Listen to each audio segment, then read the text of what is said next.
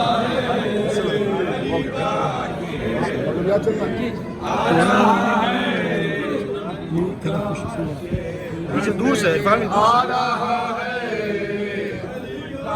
शेर में आ रहा है।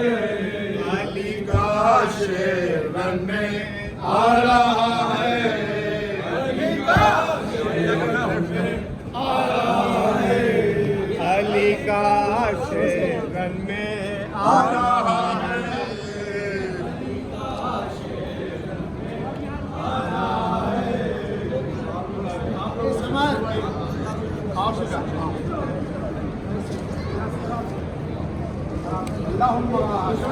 आप लोग यही रुकिए। भाई आइए